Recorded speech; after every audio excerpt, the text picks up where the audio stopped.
Ačiū. Tikrai smagu atvažiuoti į Skuodą.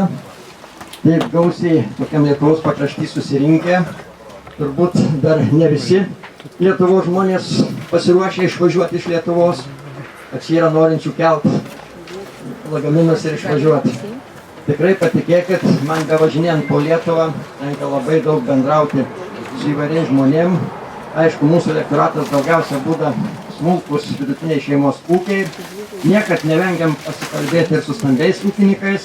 Daugelis jų irgi yra labai atsidavę savo ūkiam, įdėję labai daug energijos ir jėgų. Bet Europos Sąjungoje vidurkis yra 21 hektaras. Lietuvoje yra 18 hektarų.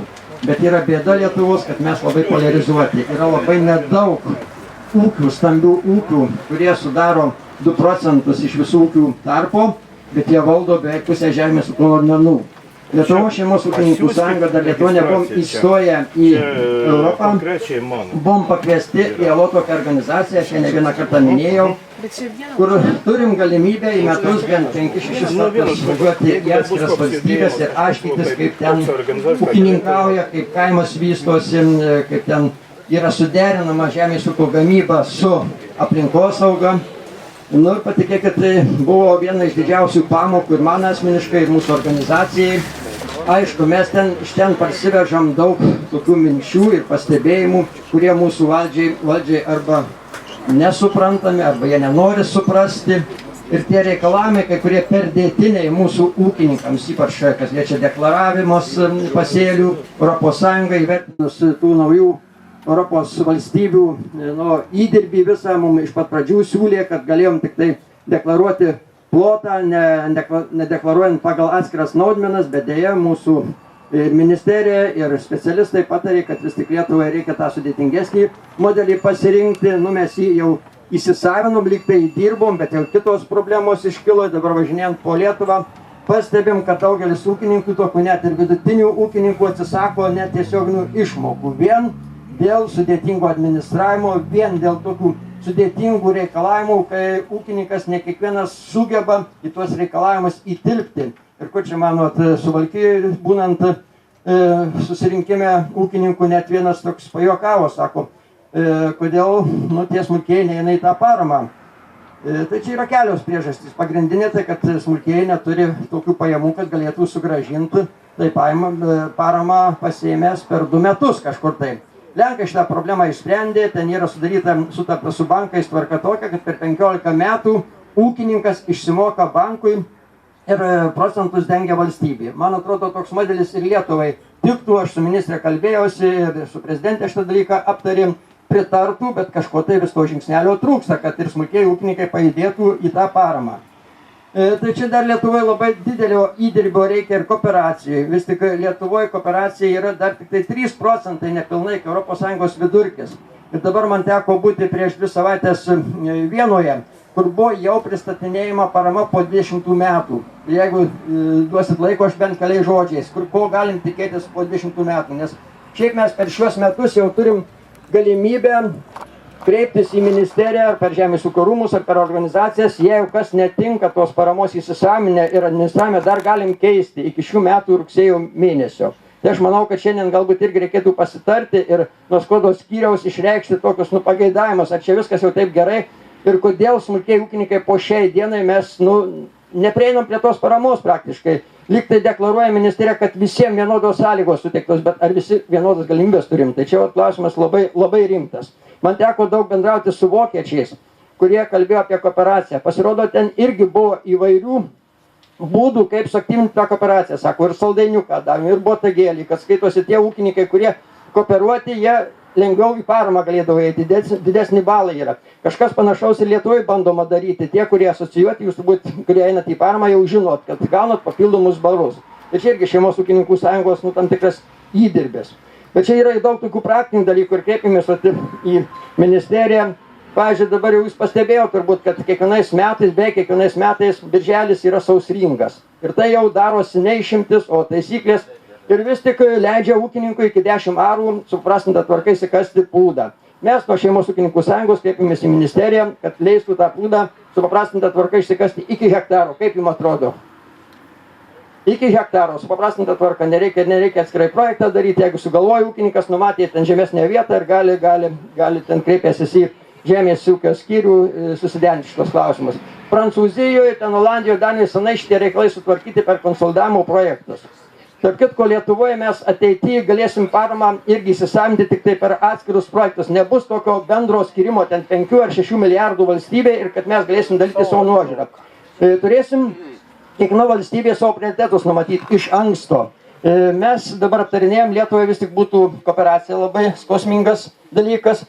Toliau melioracija, tai čia po infrastruktūrą ir po konsolidavimo būtų galima pakišti. Tai šitie projektai tikrai būtų palaiminti, nes man teko per Agrobalto parodą Kaune susitikti su Euro žemės ūkio komisaru ponu Hoganu. Jam šitie labai tiko ir sako, jeigu jūs per ELO pasiūlysit šitokius pageidavimus, tikrai mes pritarsim.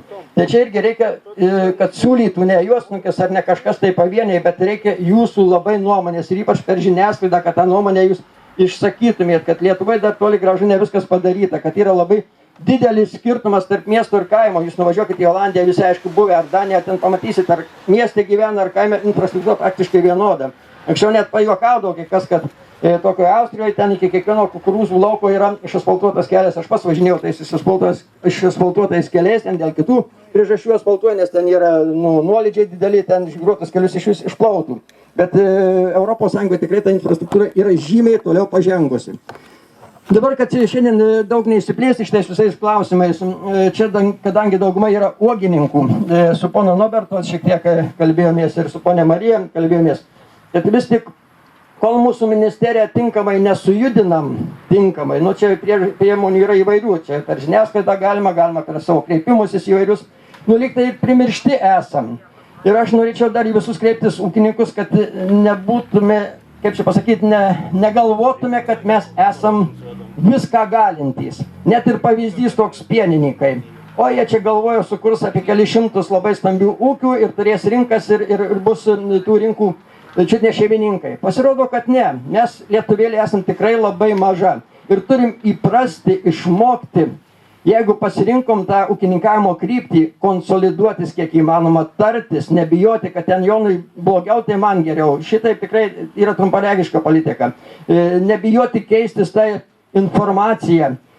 O Lietuvoje tikrai sąlygos yra pakankamai geros tiek ir braškių auginimui, tiek ir šilauogių auginimui, tik tai jau jūs, kaip žinot, yra tie turgeliai dabar labai plačiai išplitę. Čia Šeimos ūkininkų sąjunga pirmieji pradėjom organizuoti, dabar Kauno pily ten apie 100 ūkininkų iš įvairių Lietuvos kampelių suvažiuoja ir ten realizuoja savo produkciją.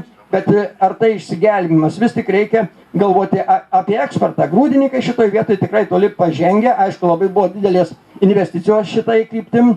Mes tos buvo technologijos paruoštos ir kooperatyvai yra gan pajėgus kooperuoti.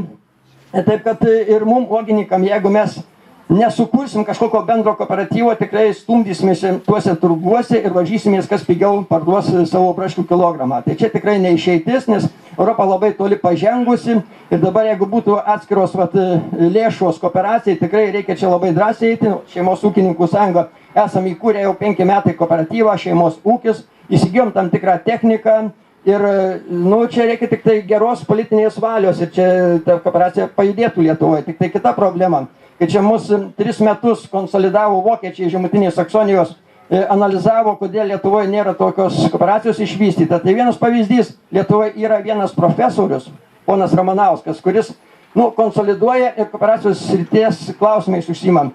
Tai tokioje Vokietijoje, Žemutinėje Saksonijoje dirba apie 100 profesorių, vien kooperacijos klausimais. Tai mes matom, kad čia vis tik žmogus ar kolektyvas sukūrė kooperatyvą, iškyla labai daug problemų, kurias, be gero konsultanto tikrai būna sudėtinga, sėkmingai vystyti tą kooperaciją. Taip kad uogininkai mes irgi turėtume labai rimtai pagalvoti, konkrečiai pagalvoti, aš žinau, ką tai reiškia Lietuvoje pabandyti įsteigti kooperatyvą, kiek žmonių, tiek ūkininkų, tiek nuomonių, bet čia šitoje vietoje mes kitos išeities tikrai neturėsim. Tai šitoje vietoje gal ne šiandien tegu tas gimsta kooperatyvas, bet gal ten per metus kažkur tai, tikėkime, daugiau paramos. Ir dabar šiuo metu mūsų kooperatyvas turim refrigeratorių, naują visiškai 8 tonų talpos su atvėsinimu. Galim mešti uogas, nesurenkam tų uogų tinkamų veislių. Ir čia su ponu Nobertu kalbėjomės, kaip šitą dalyką išspręsti. čia išspręs, aišku, ne babtai, ne ministerija, čia mes patys turim konsoliduotis pagal veislės, tik tai reikia labai atnaujinti tyrimus, mokslinius tyrimus, nes jūs ir patys pastebėjote, tie ūkininkai, kurie aktyvesni, kurie išvažiuojam į Europos Sąjungą, pastebim, ant kiek veislės kinta, ant kiek yra naujų veislių ir jų technologijos priežiūros visiškai yra mum neįsisavintos, ir ūkininkai mum visą laiką bandinti ant savo kailio, tai yra per brangu, pasakyčiau.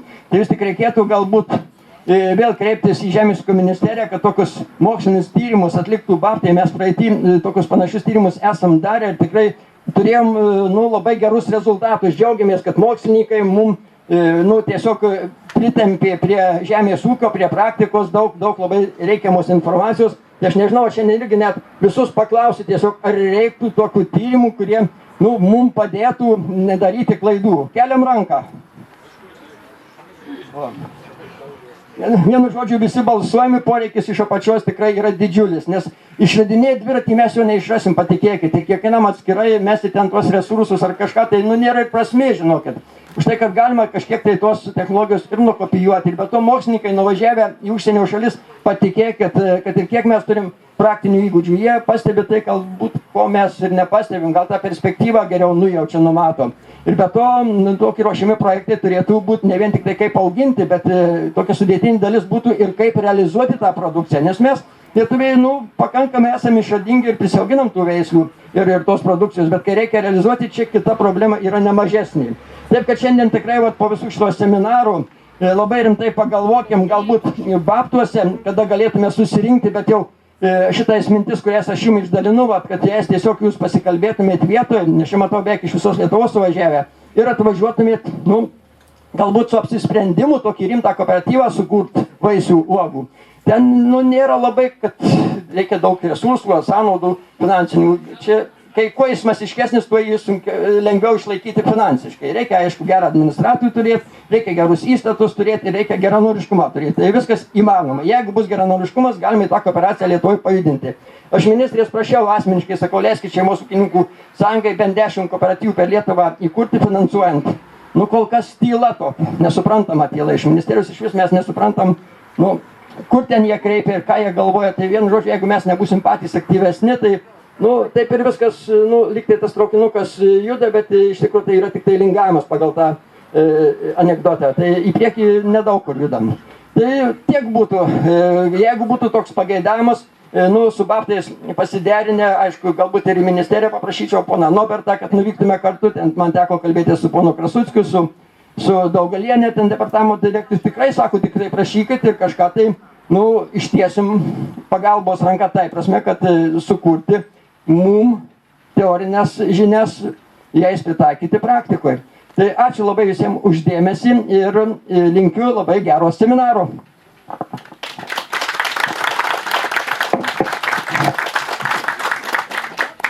Mes tada ir tęsime tą darbą, seminarą, ir man atrodo dabar būtų Noberto Uselio paprašyti pranešimą padaryti apie pagal tą planą, pagal programą, ar kaip išeis.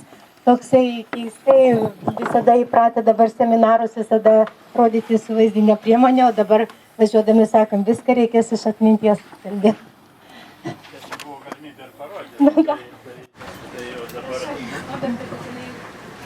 viskas naizus turi būti. Žodžiu, patikrinsim šitą. Geras klausimas. Patikrinsim žinias. Geriau, kai parašyta perskaitai, jeigu dar sugebi perskaityti. Žodžiu, taip, malonu, kad tikrai tiek daug praškininkų ir matyto, ir ne visai matyto, susirinkę. Čia daugiau gal Žemaitijos, bet matyti atvažiavę ir iš kitur yra. Tai tas rodo, kad tikrai praškininkystė yra gyvybinga šaka. Ir svarbiausia, kad yra daug jaunimo, kurie jeigu vyresnio amžiaus žmonės imasi, tai jie arba kažkur kitur nusvylę, arba ne, fanatika kokį tai, bet kai imasi jaunimas, tai tikrai jie dažniausiai mato prasmę. dažnai dabar jaunimas yra padirbėjęs užsienyje, tas pačias braškes paskinęs, arba draugas jo, kur tai buvo. Ir jau kai jie imasi, ypatingai dar jau atsiveža ir pinigų, nes vis tiek sodininkystė, tame tarp ir braškininkystė yra neskurduko verslas, yra vis tik tai reikia investicijų turėti pradinio, tada greičiau viskas gali vystytis. Tai tokia atveju labai malonu, kad tokia liaudis yra. Dabar iš kitos pusės kažko visi mes stengiamės daryti kaip galima geriau. Ir įrodinėjom savo tiesas, kad aš tikrai gerai padariau, o pas kaimynus gal ten ne taip gavosi. Dabar technologijas yra, nusistovėjo jau, neskaitant šiltnamių, tunelių, kur dabar labai jau didžiulis susidomėjimas ir matyti ir pinigų nemažai ES nueis į šiltnamio statybą ir jų šiltnamininkystės kūrimą. Braškininkystė, bet yra dvi technologijos. Yra aiškios lygiam paviršiuje, kaip tokia, galima sakyti, tradicinė, kuri vis keičiasi, ir yra lysvėse. Lysvėse, žemose, plėvelė dengtose lysvėse.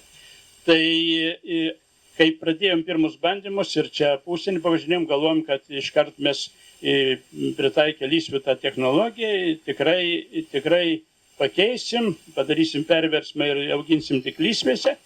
Tai gyvenimas parodė, kad tikrai turi galimybės gyvuoti abi technologijos. Su pliusais, su minusais. Ir viena turi pliusų ir minusų, ir kita turi pliusų ir minusų.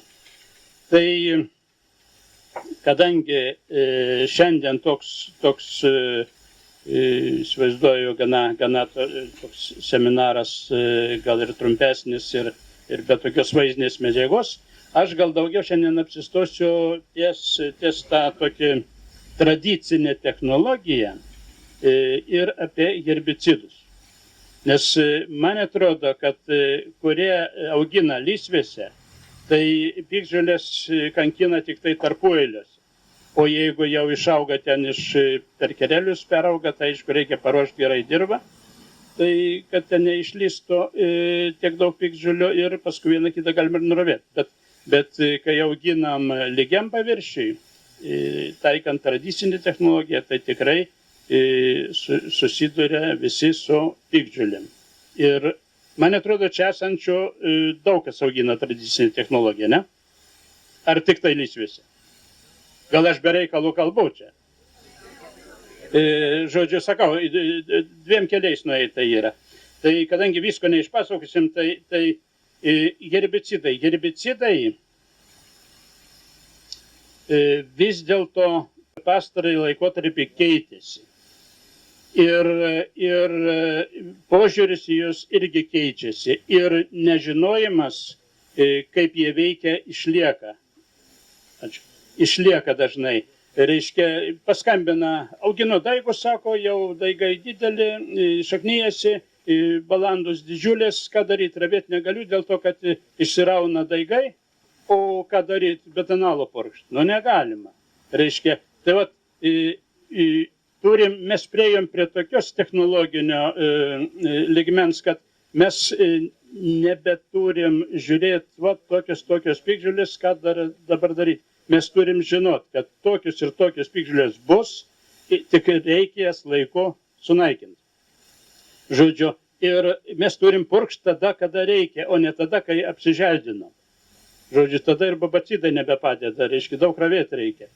Tai tokiu atveju spektras pesticido, kai surinkau, čia aš kalbėsiu apie kokie duomenys yra VATO paskelbti, kokie yra registruoti pesticidai, apie tos kalbėsiu. Neregistruoto iš Lenkijos įvežamo irgi yra, bet tai čia yra visai kitas dalykas, čia jūsų atsakomybė.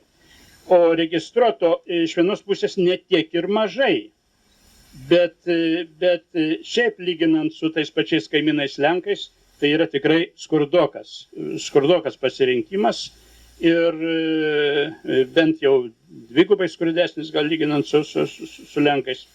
Ir jeigu mums svarbu žinot, kokie herbicidai, ką naikina ir kada panaudot. Ir kaip reaguoja pačios braškės.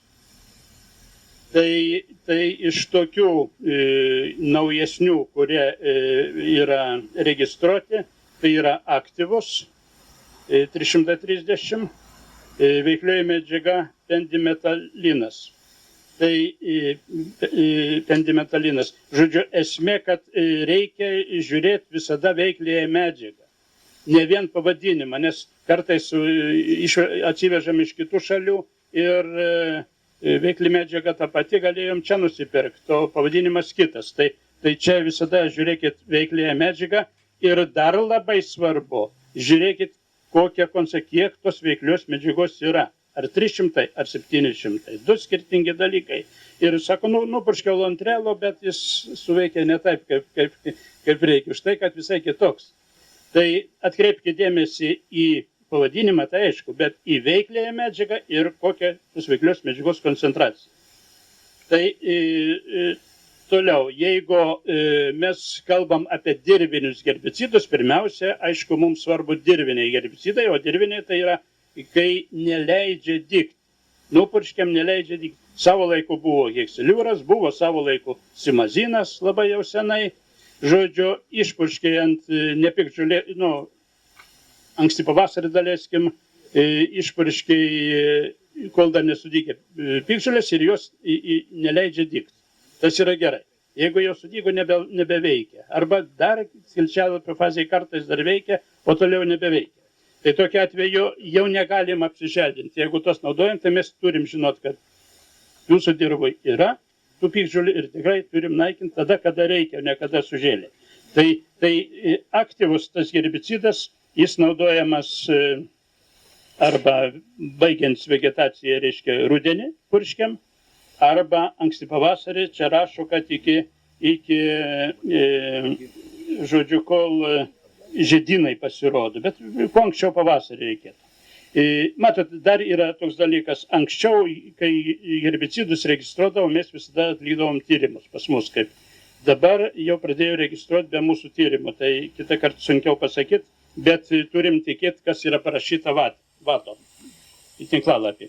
Tai tokiu atveju šito herbicido, jeigu nupurškiam, po to jokių būdų nedirbam dirvos, nejudinam. Ir prieš tai reikėjo pakultivuoti, ten daleiskim, išfrezuoti tarpuolius, nubrukšti, nes susidaro kaip plėvelė ir praktiškai, jeigu tik po to dar paravėjai arba dar išfrezavai, tai tas nulis, reiškia vėl turi pilti iš naujo. Tai tą turėkit galvoj, nes tikrai atrodo liktai aiškus dalykas, bet žmonės klaidas daro. Negalima ką tik pasodintų braškių purkšti ir prieš braškių sodinimą negalima purkšti. Aktyvus. Tai čia ne visai stompas, čia yra 330 EC, žodžiu, stompas yra 460. Žodžiu, stompas yra Stomp Aquo, Lenko, jeigu yra registruotas Stomp Aquo. Tai praktiškai jis yra aštresnis truputį, o čia mažiau aštrus. Tai kartais gerai, kartais blogai. Žodžiu, šiaip Stompas Aquo yra ta pati veikli medžiaga, bet pas mus registruotas šitas. Dvi skiltės ir kai kurias vien skiltės ima, bet nesudygusias. Tai tą turim galvoj turėti. Toliau. Sudygo vis dėlto kažkiek sudygo pikžolių, tai yra betanalas. Betanalas pas mus yra, kur veikli medžiaga fenmedifamas 160 gramų litrui. Veikli medžiaga. Nesumaišykit, betanalų yra daug, ypatingai daug naudoja cukriniuose runkeliuose. Ir betanal ekspert ir kitokio yra, jie yra aštresni. Ten yra 3 veiklios medžiagos ir su nemažu veiklios medžiagos kiekiu. Anksčiau buvo betanal progress AM, tai yra 3 veiklios medžiagos po 60. Dabar čia betanalas yra viena veikli medžiaga 160. Žodžiu, Lenkai turi analogą betanalą AM progresui, kurie analogas su tiek pat veikliųjų medžiagų. Bet mes kalbam apie pas mus registruotus. Betanalas.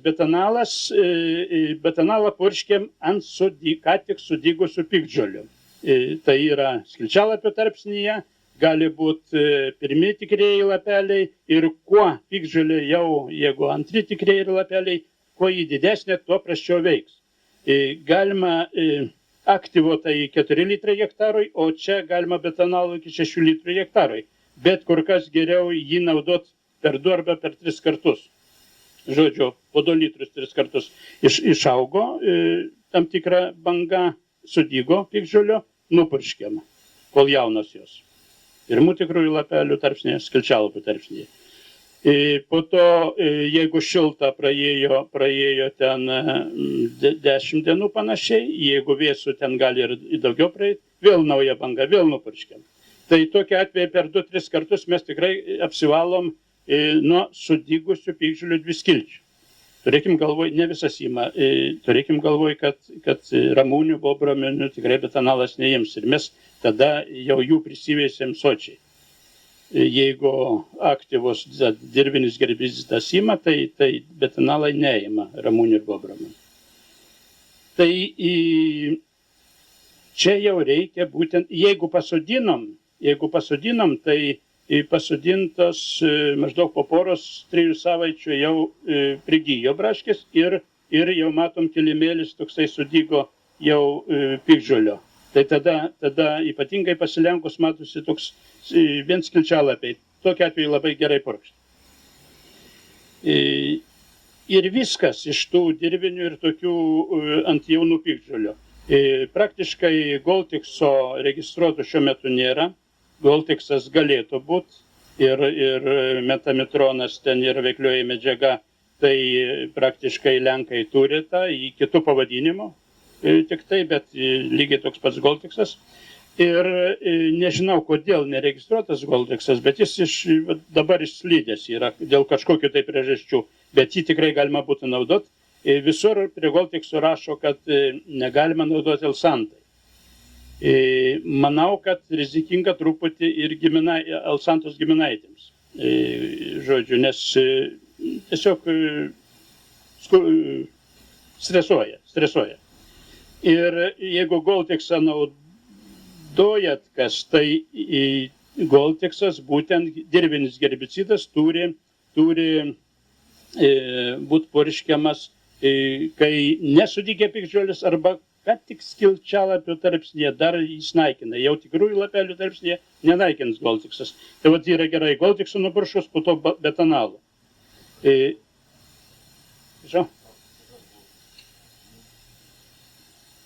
Šiaip jų registruotų nėra.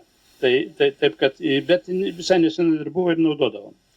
Tai nežinau, galbūt laikinas šis dalykas, matyt, atsiras, bet kol kas nėra.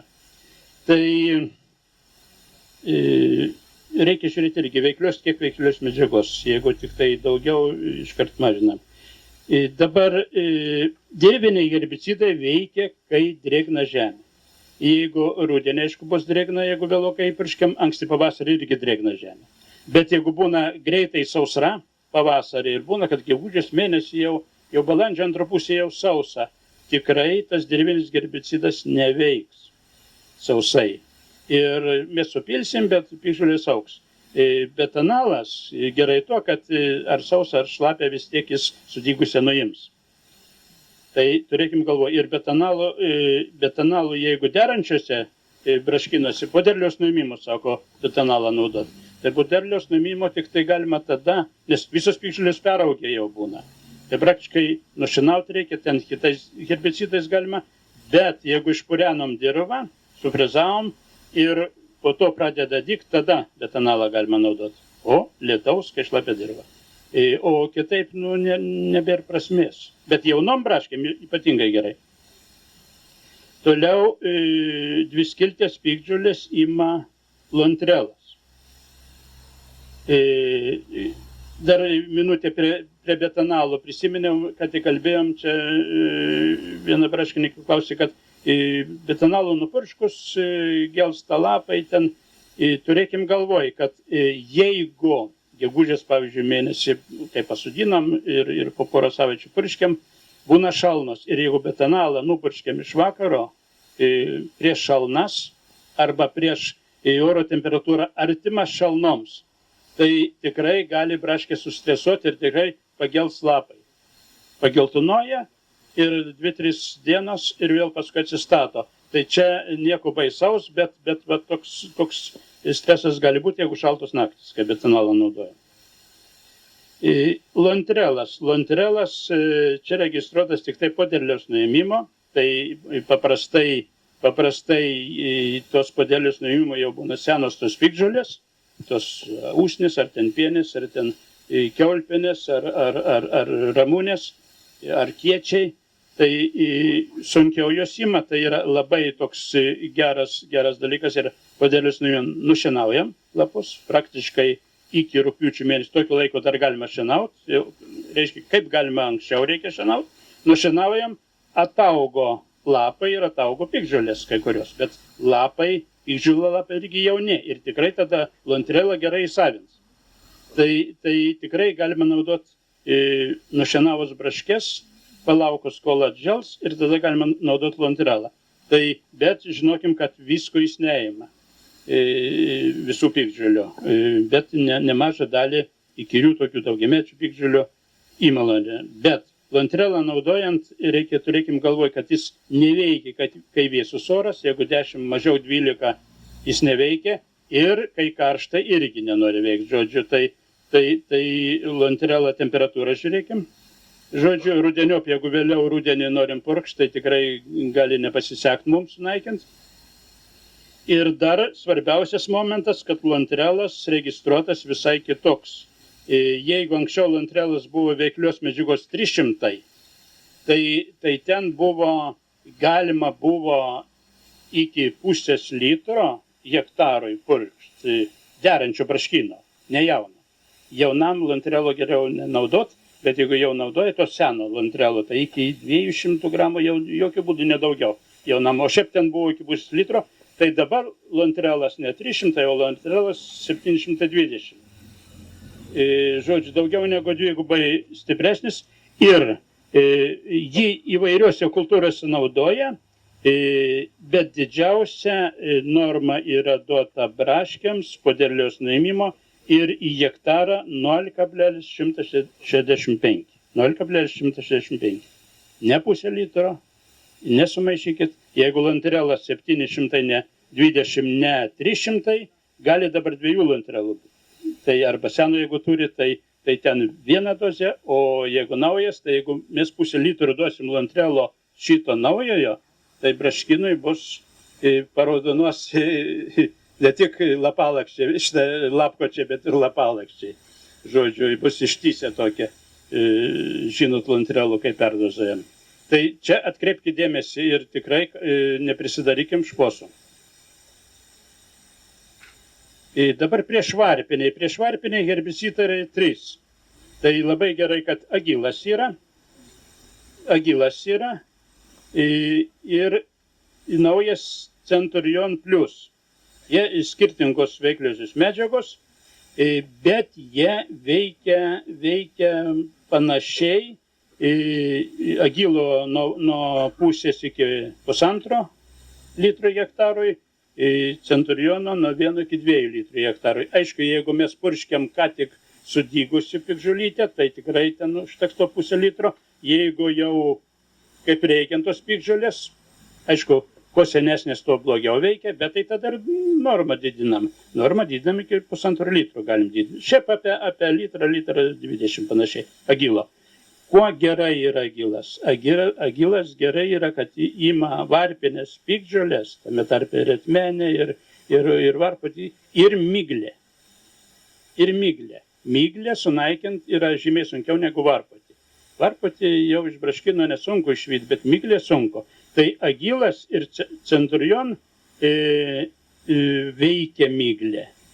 O dar vienas yra Focus Ultra, jis neveikia miglės, nesvarbu, kad priešvarpinis. Sunaikinsim su Focus Ultra iki 2 litrų hektarui duodam. Jeigu sunaikinsim, žodžiu, varpotį, sunaikinsim retmenį, bet miglė gražiausiai augs. Žodžiu, nors purškim prieš varpiniais herbicidais. Tai turėkim galvoj šitos dalykus. Ir tai jeigu aktyvų purškiam, tai reikia, kad nebūtų piktžolių, ant dirvos purškiam ir jis naikina irgi dalį varpinių piktžolių naikina. Jeigu patinalų purškiam, reikia ką tik sudigusias piktžolės, jokių būdų nesenas. Jeigu lantrelo arba prieš varpę, agilų ir ceturioną purškiam, tai jau turi būti piktžolės. Tik ant jų. Jeigu nėra piktžolių, nepurškim, nieko net keršysim ten, tik ant piktžolių. Tai tokiu atveju šitą reikia įsisąmonint, kada būtent purškimo laiką. Neužtenka žinot, kad tokiais chemikalais tokią piktžolę nuimsim. Kada ją nuimsim? Jeigu balandos didelės, jeigu rudenį pasodinom, vasaros pabaigoje pasodinom, sudygo tas piktžolės, bet vis tiek žymiai daugiau auga pavasarį, pirmoje vegetacijos pusėje, o kai rudenį pasodinam mažiau. Tai sakom, tai nušals, dalis tikrai nušala, bet dalis labai gražiai peržiemoja ir jau pavasarį su nieko net keršysi. Tie herbicidai, kurie jaunam braškinai veikia, jie neveiks pavasarį jau augančiam braškinė. Ir nei trikerčių žvaginių nebesunaikinsim, kurias galėjom sunaikinti, jeigu būtume panaudoję. Nesunaikinsim nei žliūgės, kurią galėjom sunaikinti, nesunaikinsim našlaičio, nutrelių, nebesunaikinsim, tik tai kauptukas lieka arba freza tarpueiliuose. O jeigu mes tikslingai, gerai panaudojom jaunam braškiną, po žiemos bus žymiai ramiau. Tai maždaug tokie herbicidai. Dabar yra basta. Nupurškė ir basta. Žodžiu, tai jis neregistruotas yra.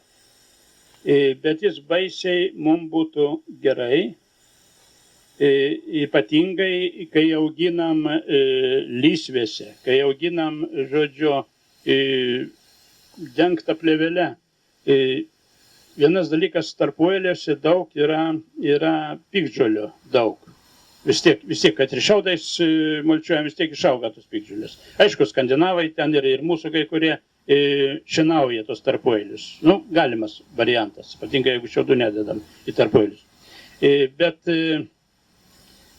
bastą galima su basta nupurkšt tos tarpueilius, vienas dalykas. Antras dalykas, mes tada sunaikinam ir ūsus, nes ūsai, jeigu plėvelė dengta yra ūsai, jie nereikalingi, jie kaip piktžolė, jie alina tik tai. Reiškia tą augalą. Tai praktiškai mes su basta galim nudeginti rūsus. Basta veikia taip, ne taip kaip rondapas. Basta veikia, kur užtiško, ten nudegino ir niekur neina toliau. Jeigu ant pusė lapo užtiško, tai pusė lapo ir nudegino braškės, toliau jis neina. Jeigu rondapas ant pusė lapo užtiško arba ant ūso galo užtiško, tai jis nueis sisteminiu veikimu, nueis į patį augalą. Daug kas jau yra matymų tokių ir daug kas prisižaidžia braškinį su rondapu. Jeigu sode rondapą galima naudoti ir tikrai, aš rondapą, glifosatus, žodžiu, vieną. Jeigu sode vyresniam negu 3 metai galima naudoti ir ant žievelės užpurškus nieko, aišku, lapus reikia nuimti viską. Tai braškinė buvo tokio minčių, kad rondapą galima, daleiskim, anksti pavasarį, kai pradeda tarpuolės augti piktžolės, žodžiu, daigų kažkiek priaugę, jie nereikalingi derančiam braškinę, tai galima pašienauti ir paskui, kai atžėlė truputį nupuršti rondapo. Į nevėjuotą dieną su apsauga jokių būdų, kad neužtiktų. Anksti pavasarį, nes ūsai jau nebeveiklus yra. Antroji vasaros pusė jokių būdų negalima naudoti, dėl to, kad ūsai yra išlindę ir ant ūso užpurkščiam nereikia nei ant lapo. Jeigu ant ūsų užpurkščiam, taip pat kokie požymiai. Jeigu naudojom vienaip ar kitaip rondapą ir arba kaimynas javos purškė, tai tie jauniausi lapukai lapeliai iš širdelės augantys būna geltonos spalvos, tokie salotiniai. Tai yra 3 priežastis. Gali geležies trūkumas, jeigu šarminė dirva, gali būti. Gali erkutė suėsta, ten jeigu nepurškim prieš erkutę, ypatingai jautresnės, tie geltoni, bet gali būti ir nuo Roundupo. Būtent toj pat sureaguoja, jau po savaitės gali matyti, kad geltoni lapeliai. Tai tikrai gavę yra Roundupo. Tai tokiu atveju nežaiskim toj vietoj ir net jeigu ir neužpirškiam, jis garuoja, pasirodo. Jis garuoja ir to užtenka, kad braškės gautų. Yra pasakymų, kad labai braškės kantrius su Roundupu sunku išnaikinti. Kai naikinam braškyną. Reiškia, visos piktžolės jau pradavė, o braškės dar želia. Bet braškių pažiūrėkit, tai braškių tie senieji lapai, jie žali dar išlieka, o jaunieji, jie jau nebežali. Tai tokiu atveju gyvybės jau nebėra. Tai, žodžiu, čia atsargiai. Tai būtų tiek apie herbicidus ir... Galim dar paklausti? Tik lengvą klausimą kokį. Stengsiu. Dabar basta plačiau buvo naudojama avietynuose. Yra avietės, užaugę, apačiai yra tik tiek kotai. Ir apačiai visas su bastu nupurkšta. Ar avietė į tas nekenkia, ar jau išverminga yra? Nelogiška. Jeigu jau kotai... Mes patys matėm. Jeigu yra kotai, nėra, tai tada jau antrą vasaros pusę daleiskim. Ne, buvo pavasarį, jau pavasarį negalėjo būti kotai. Klausykit. Taip, tradicinės avietės, kurios meta derant antramečio. Taip, tai tos antrametės, taip, kotai, jom tikrai nieko. Bet pavasarį masė jau yra ūglių, kurių gal net ir nematot. O po žolę tai tikrai nematot. Reiškia ūgliuko. Ir bastą gauna. Yra bandymai pas mus Buskenis yra atlikti ir susiraito. Nupurškė ir bastą. Žodžiu, susiraito avietės tikrai rizikinga yra. Ir net nerizikinga, o negalima. Nes yra tikrai, jeigu vėlesniam tarpsnyje rudeniop daleiskim purkštum, tai tik kota yra. Bet tada ir piktžolės aukštus. Net keržys jom čia turiu. Žodžiu, negalima taip daryti. Jeigu reikėjo po metų nuvažiuoti į tą patį avietyną pažiūrėti. Būtent. Žodžiu, gali galbūt, bet iš tikrųjų tai nerealu. Vis tiek yra tų ūgliukų, vis tiek yra. Ir jeigu galima avietėse net naikina piktžolės su šoninė tokia labai stiprią srovę vandens ir žodžiu pavasarį, anksti pavasarį, ne anksti, bet kai jau vegetuoja piktžolės, taip pat šokteli piktžolės daugiametės ir kažkiek tų ūglių yra. Tai su stiprią srovę numuša tas piktžolės, tiesiog nukerta ir ūgliukus tos nukerta. Bet mechaniškai nukerta ir tie ūgliukai kiti atauga, avietės vis tiek auga ir vėliau. Ir aišku, čia pagal veislės, bet yra manoma ir duomenys, kad tie vėliau išaugę ūgliai vis tiek jie normaliai užaugs ir dėrės normaliai. Ypatingai tos veislės, kur duoda daug ūglio, kur retos tai negerai, bet kur daug. Tai jeigu pirmus mes panaikinsim, dar skaitu, kad ir žievėplaišos daugiau ant pirmųjų yra, tai toks galima. Bet tai čia mechaninis panaikinimas, o su reiškia... Jūs su basta ar su lontrelu? Ne visai taip, atsiprašau tada. Aš apie lontrelus, lontrelų jokių būdų, nes bandymus turėjom jokių būdų. Su basta tai čia tas pats, su basta tai bus kaip mechaninis. Tada net taip aš, Paskui sakiau, kad lengvą klausimą duokit. Davėt sunką. Reiškia, su basta taip, kaip su to karštu vandeniu, ne karštu, bet kaip su vandeniu, kaip su srovė. Skaitykim, kaip mechaniškai mes nudeginom. Iš to ugliukų jau nieko nebus, bet kiti ataugs. Bet ant ploto į tą lampą. Taip. Ir aišku ataugs ir piktžolė, žinai, bet šitą, aš sumaišiau su laidė. Galima, bet nepatartina. manau, kad galima šitoks variantas. Kiekvieną dalyką turit pasibandyti, kur ne visai aišku, niekada nenupirškit viso ploto. Nors galiuką, nors kiek, nors galų galia, jeigu rizikuoja, tai ant pusės jau bent jau rizikuoti, ne 100%. Tada matysit, aš pasielgiau taip ir kokia situacija. Aišku, dar ir nuo metų priklausys. Basta taip, Basta, jūs gerą klausimą davėt, net matot, net... Prašau.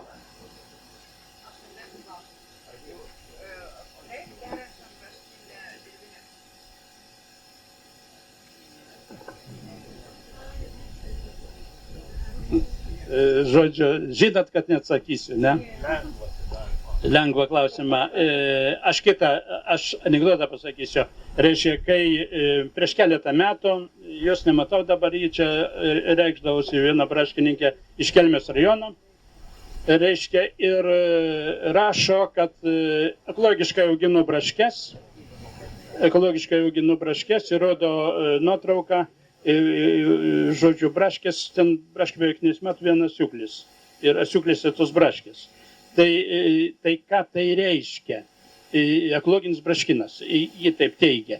Tai reiškia, kad vienas asiuklis būtų visam plote, tai reiškia visas kitas piktžoles jį tikrai sėkmingai sunaikino ir ne kauptukų, o purškia vienus ar kitus herbicidus. Visas sunaikino su herbicidais ir liko tik asiuklis. Ir paskui pavadinama, kadangi žolės yra, o miestietis nesupranta, žolės yra, tai ekologinės braškės. Tai yra tikrai chemizuotas ūkis ir išlikę asiuklis. Dabar asiuklius iš braškių išvyt, bent aš nežinau kaip.